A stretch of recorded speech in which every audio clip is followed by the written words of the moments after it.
Well, hello there. Welcome back to the Pacific War channel, where we cover the entire history of the Asia-Pacific War of 1937 to 1945, and all the major events that led up to it.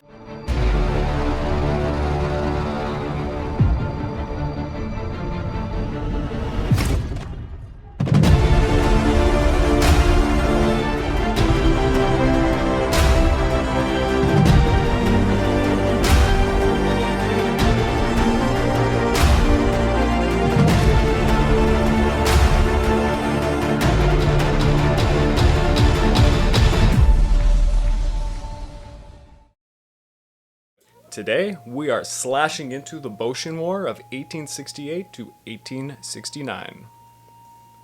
Now, if you want the full history of how we got here, check out my previous episode on the Meiji Restoration for more context.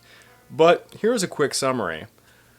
Before that, if you have not done so already, please smack that like button. Please smack also the subscribe button. It would mean a lot to this channel, as it does pay for little treats for my friend here. Now, Japan was forcefully opened in 1853, after 214 years of being isolated from the rest of the world, by our American friend, Commodore Matthew C. Perry. In the face of possible war and colonization by Western nations, the Tokugawa Shogunate and its allies signed the humiliating unequal treaties, such as the Amity and Commerce Treaty. This resulted in two factions emerging amongst the Isshin Shishi, nobles of Japan. The first was a pro-Tokugawa Shogunate faction, who saw signing the treaties and working with Western nations as beneficial and necessary for survival. This faction consisted of the Tokugawa Shogun, his forces, and northern hands that supported the regime. The second was the sonnō backing faction, revere the emperor, expel the barbarians, which sought to get rid of the shogun and the shogunate system, put the emperor back in control like the days of old, and expel the western barbarians. This faction consisted mostly of southern hands, such as Satsuma, Chōshū, and Tosa. Emperor Komei agreed with the anti-shogunate faction and broke centuries of imperial tradition by taking an active political stance, protesting the signing of the unequal treaties and making a decree to dissolve the Tokugawa house. Now, during all of this political strife, Western nations also began to get involved in forming treaties with who they thought would be the next government of Japan and sold arms to different regions of Japan. The Tokugawa shogun, seeing this looming conflict, hired foreign military assistance from France in 1867 to 1868. 17 French military advisors helped the shogun construct a new navy with 8 steam warships, including the purchase of the ironclad CSS Stonewall. The advisors, one of which being Jules Brunet, the inspiration of Tom Cruise's character Captain Nathan Algren in The Last Samurai, trained an elite corps of 800 shogunate forces called the Denshūtai. The shogun also had the backing of the legendary Shinsengumi, a group of elite samurai who would enforce his rule in Kyoto. Overall, the shogunal forces had the largest amount of arms during the war, consisting of smoothbore muskets, Tanegashima matchlocks, Dreyse needle guns, Chassepot rifles, mini rifles. However, for artillery, they relied upon native Japanese cannons that dated back as far as the 16th century. During this time period, certain hands had minor conflicts with Western nations. After shooting some British ships in what is called the Namamugi Incident, Satsuma Domain found itself in a minor battle with Great Britain. After being naval bombarded in Kagoshima, the Satsuma forces quickly apologized and compensated the British. Satsuma was so shocked by the effectiveness of the weapons used against them, they opened up relations with Britain and secretly began to buy arms. This led the British, and even some Americans, to sell Smith & Wesson Army No. 2 handguns, Spencer repeating rifles, Armstrong field guns, mini rifles, and 1 Gatling gun to Satsuma.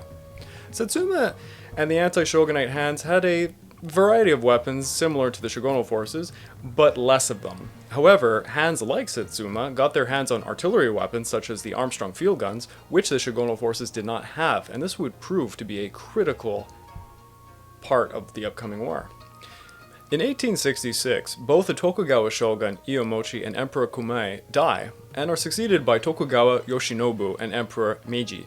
Fearing the Tokugawa shogunate becoming too strong, Satsuma, Chōshū, and Tosa domain formed a secret alliance called the Satchō Alliance to counter Yoshinobu. In the face of a civil war, Yoshinobu was pressured by his supporters to resign as shogun and take up a lesser role in the new government, And he did just that in November the 9th, 1867. However, the Satchō Alliance believed Yoshinobu and the Tokugawa family would still likely dominate the new government, and let us not forget that the former shogun still had his French-trained military force. Even though Yoshinobu was no longer shogun, it was very apparent that he and the Tokugawa family remained firmly in charge of the government policymaking. Saigo Takamori of Satsuma demanded the abolishment of the shogun title and ordered the confiscation of Yoshinobu's lands. Yoshinobu obviously was not keen on this and declared that he would not be bound by the Restoration Proclamation, calling for its repeal.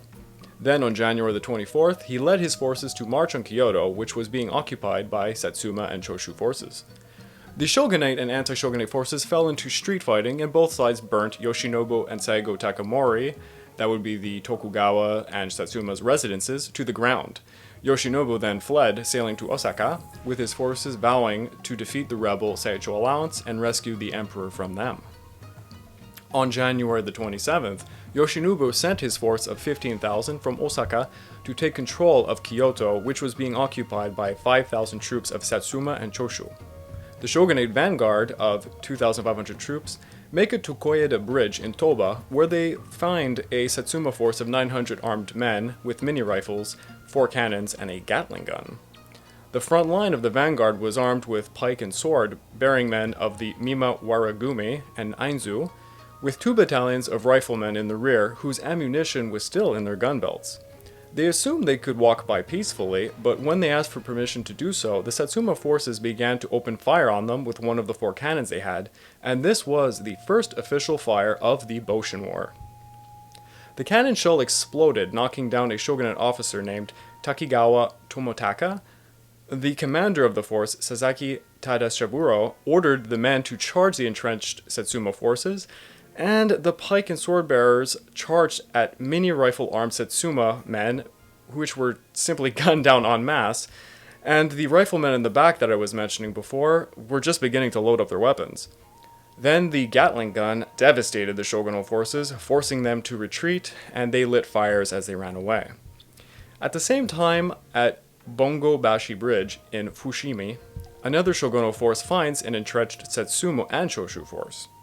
They all hear the cannon fire from Toba, so the entrenched Satsuma and Chōshū begin to fire on the shogunal forces. The shogunal forces this time had the Shinsengumi and Ainzu troops, who charge across the bridge to fight and take control, and it becomes a stalemate. The next day, as each side is licking its wounds, an Imperial brocade banner emerge on the side of the entrenched Satsuma and Chōshū forces. The Imperial brocade banners given by Iwakura on behalf of the Emperor Meiji officially makes the Satsuma and Chōshū forces part of a new Imperial army, Kangun. They proclaim that Yoshinobu is a traitor to the Emperor and that all shogunate forces are now rebels. The shogunal forces go into a confused panic, some surrender, while others retreat to regroup and figure out what action to take up next. Over the next few days, battles occur in an area such as the Takasugawa encounter, where Shinsengumi, Aizu, and Yukikitai troops fight bitterly with the Satsuma and Chōshū in a guerrilla-style warfare. A battle occurs at Tominomori on January the 29th, but the Imperial brocade banners again throw the shogunate forces into disarray, and they are forced to retreat.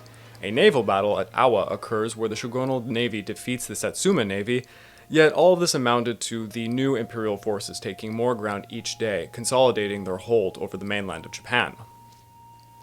Yoshinobu, distressed by the imperial approval of his enemies, fled to Edo, hoping to use his influence to gain Western support. Instead, under the guidance of British Minister Harry Parkes, all the foreign nations signed a neutrality agreement to not intervene or provide military supplies to either side until the war was over. Saigo Takamori took this cue to march the imperial forces north and east, winning battles such as the Battle of Koshu Katsunuma, where Kondo Isami, the leader of the Shinsengumi, is captured and beheaded. By May 1868, the imperial forces have surrounded Edo, trapping Yoshinobu. Yoshinobu pleads to France that his government is the legitimate one, but to no avail. The imperial forces are winning the trust of foreign nations by this point.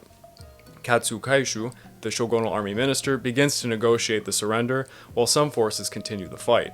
Yoshinobu agrees to surrender and goes under house arrest, being stripped of all of his titles, land, and power. In July, the Battle of Ueno occurred where 2,000 Tokugawa retainers harassed imperial forces at Edo. The Imperials used Armstrong field artillery and Schneider guns to devastate the rebels. The shogun's navy, under Inomoto Takayaki, refused to surrender their ships and made an escape to the north with 8 warships and 2,000 personnel in the hopes to create a counterattack with northern daimyo support.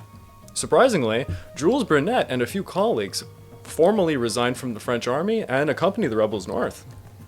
Aizu, Sendai, Yonezawa, Shonai, and Nagaoka hands form a northern alliance to fight the Imperials. The daimyo of Nagaoka makes a stand at his castle against the Imperials during the Battle of Hokutsu, inflicting heavy casualties by using 2 Gatling guns he purchased from the Prussians. He loses 400 and kills 1,000, but eventually he loses the castle. The Imperials continue their march north and defeat the Shinsengumi at the Battle of Bonari Pass, leaving the path of Aizu unprotected. Aizu is besieged at Tsuruga Castle, and for over a month, until they eventually surrender. This led the Northern Alliance to flee to Hokkaido Island by ship and form the new Republic of Izo. The Republic of Izo proclaims Hokkaido Island to be an independent nation based on the American model, with Inomoto Takayaki as its first president. The Republic tries to gain recognition and support from America, France, and Russia, but fails. The Republic prepares for war, organizing its troops in Franco-Japanese command under Otori Keizuki and Jules Brunet. There are 4 brigades, each commanded by French officers: Fortin, Malin, Cazeneuve, and Bouffier, who each have 8 half-brigades commanded by Japanese officers. The remaining Shinsengumi force would be commanded by Hijikata Tojizo. The new Imperial Navy has been created in haste, consisting of 8 warships: Kotetsu, Katsuga, 3 corvettes, and 3 transports commanded by Togo Hyachiro. The Imperial Navy leaves Tokyo Bay in March to sail to Hokkaido and anchors in Miyako Bay, where Izo's navy of 3 warships led by Aira Ikunosuke and the Shinsengumi are awaiting. The Izo forces place an American flag on their flagship, Kaiten, to confuse the anchored Imperial Navy, and once in reach, the Izo flag is raised seconds before they ram into the Kotsutsu and begin boarding. However, a big problem occurs. The deck of the Kaiten is much higher than the Kotetsu, forcing the Shinsengumi to jump one by one in a trickle. The Kotetsu has a Gatling gun aboard, which rips apart the elite samurai and French advisor Nicole, who is hit by 2 bullets. Kaiten manages to disengage, damaging 3 Imperial warships, and steams out of the bay en route back to Hokkaido. After the Battle of Miyako Bay, the Imperial fleet, holding a force of 7,000, lands in Izo. They attack the Izo holdouts at Kikonai, Futumataguchi, and Matsumayoguchi. The remaining Izo rebels consolidate at Hokkaido, but the Imperials land their forces there and set out an attack on the Izo navy. Hijikata is killed near Ipponji Kanmon, leading his troops to safety at the Benten Daiba fortress on horseback. This leaves the surviving Shinsengumi under the command of Soma Kazue, who would be their last commander. The remaining Izo forces occupy Goryakaku fortress with their navy close by. The Imperials surround Goryakaku fortress and begin attacking the Izo navy. The French advisors to Izo make a daring escape to a French ship stationed in Hakodate Bay and sail away back to France. The Imperial Navy supports its land forces by destroying onshore fortifications and shelling Izo ships. The Imperials lose 1 warship, take down 2 Izo ships, and capture the remaining 3. Inomoto, under pressure from Otori Keizuki, is convinced to surrender when he tells him to live on and famously says, "Dying is easy. You can do that anytime." Inomoto surrenders on June 27, 1869, accepting Emperor Meiji's rule, dissolving the Izo Republic, and effectively ending the Boshin War. So after all that, the Meiji Restoration would occur during and after the Boshin War, leading to the abolishment of the samurai class. Many samurai who fought on the winning sides of the Boshin War ended up taking administrative and business positions in the new government, but many others found themselves jobless and fell into poverty. Satsuma, Chōshū, and Tosa, having been the key players in the victory, got the lion's share of government positions. And ironically, the Imperials did not pursue their objective of expelling the barbarians and instead shifted to working with Westerners and trying to renegotiate the unequal treaties. Saigo Takamori and Satsuma domain would soon feel betrayed by the rapid cultural changes and the disregard for the sonnō movement. Disenfranchised samurai would band together in Satsuma to rebel against this new Meiji government. So let's just quickly summarize everything and neatly conclude this. There was a civil war between pro- and anti-shogunate forces looking to take control of the future course for Japan. The shogun lost the war, the shogunate system was dissolved, and Emperor Meiji ushered in a new era known as the Meiji Restoration. The Meiji Restoration rendered the samurai caste obsolete. Many of those who helped win the war saw positions in the new government, but many found themselves disenfranchised, unemployed, and very resentful. All of these cultural changes led figures such as Saigo Takamori to eventually rebel against the empire in what will be known as the Satsuma Rebellion. Now, how does the Boshin War relate to the Pacific War, you might be asking? Much like the Meiji Restoration, it sped up the militarization of Japan. Japan would begin with a small imperial force, but this would soon grow to dominate the political and educational sphere of Japan with an overwhelming form of nationalism behind it. And as we all know, this will eventually cause a supernova in the East during the 1930s when Japan would expand through military force. Dan Carlin reference. So please, join us next time for the Satsuma Rebellion of 1877, and do not forget to smack that like button and subscribe. This has been the Pacific War Channel, over and out.